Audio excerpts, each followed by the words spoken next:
क्या आपने कभी सोचा है नवरात्रि में जिन 9 देवियों की पूजा होती है, लेकिन इस रहस्य को समझने के लिए हमें थोड़ी देर के लिए अपनी सोच को खुला रखना होगा और उन प्राचीन ज्ञान परंपराओं को एक नए दृष्टिकोण से देखना होगा। क्योंकि कभी-कभी जब आप सीधे दिखाई नहीं देते, बल्कि उन्हें महसूस करना पड़ता है। क्या उनका कोई संबंध आकाश में मौजूद 9 ग्रहों से भी हो सकता है? क्या यह सिर्फ एक संयोग है या फिर हजारों साल पहले हमारे ऋषियों ने ब्रह्मांड और प्रकृति के बीच कोई गहरा रहस्य खोज लिया था? जरा ठहर कर सोचिए। अगर ऐसा है तो नवरात्रि के 9 दिन और नवग्रह आपस में कैसे जुड़े हुए हैं? आज हम इसी रहस्य को धीरे धीरे समझने वाले हैं। भारतीय ज्योतिष में नवग्रह को बहुत महत्वपूर्ण माना जाता है। ये 9 ग्रह केवल आकाशीय पिंड नहीं माने गए, बल्कि इन्हें ब्रह्मांडीय ऊर्जा के प्रतीक के रूप में देखा गया है। ऐसी ऊर्जा जो पृथ्वी और मानव जीवन को सूक्ष्म रूप से प्रभावित करती है। इसीलिए भारतीय परंपरा में नवग्रह का विशेष महत्व रहा है।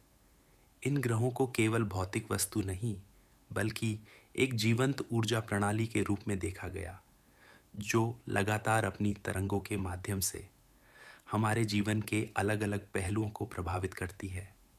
अब बात करते हैं नवरात्रि की। नवरात्रि में देवी के 9 रूपों की पूजा की जाती है, जिन्हें नवदुर्गा कहा जाता है।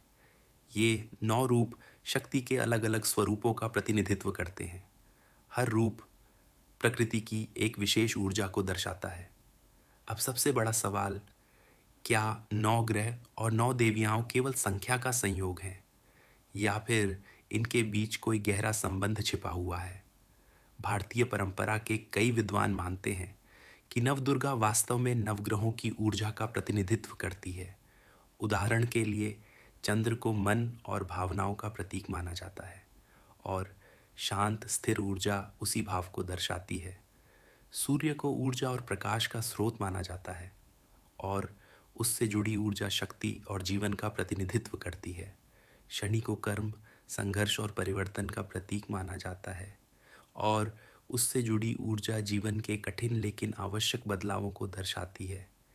इस प्रकार इन सभी ऊर्जा रूपों को एक संतुलन के रूप में समझा जा सकता है।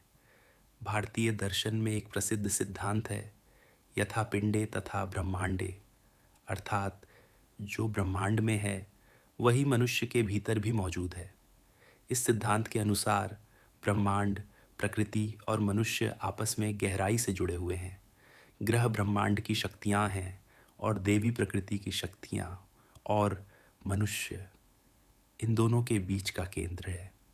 अब एक और रोचक प्रश्न, नवरात्रि के 9 दिन ही क्यों होते हैं? संख्या 9 को पूर्णता का प्रतीक माना जाता है। खगोल विज्ञान में भी 9 ग्रहों की अवधारणा मिलती है और शक्ति परंपरा में नवदुर्गा की।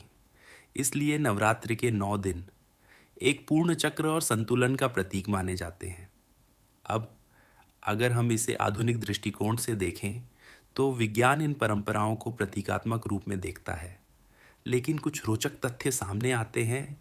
ग्रहों की गति पृथ्वी पर प्रभाव डालती है, गुरुत्वाकर्षण और ऊर्जा के माध्यम से, और दूसरी ओर ध्यान और ध्वनि मानव मस्तिष्क और भावनाओं को प्रभावित करते हैं। इसलिए संभव है कि प्राचीन परंपराएं खगोल विज्ञान, मनोविज्ञान और दर्शन का एक गहरा मिश्रण हो। अगर हम गहराई से समझें तो 9 ग्रह और 9 देवियां केवल धार्मिक अवधारणा नहीं है, बल्कि यह एक तरीका है ब्रह्मांड, प्रकृति और मानव चेतना के बीच संबंध को समझने का। शायद यही कारण है कि हजारों साल पुरानी यह परंपरा आज भी लोगों को आकर्षित करती है, और यही रहस्य नवरात्रि को इतना विशेष बनाता है। अगर आपको यह जानकारी रोचक लगी तो वीडियो को लाइक और शेयर ज़रूर करें, और ऐसे ही ज्ञानवर्धक विषयों के लिए हमारे चैनल को सब्सक्राइब करना न भूलें, क्योंकि अगले वीडियो में हम एक और दिलचस्प प्रश्न का उत्तर खोजेंगे।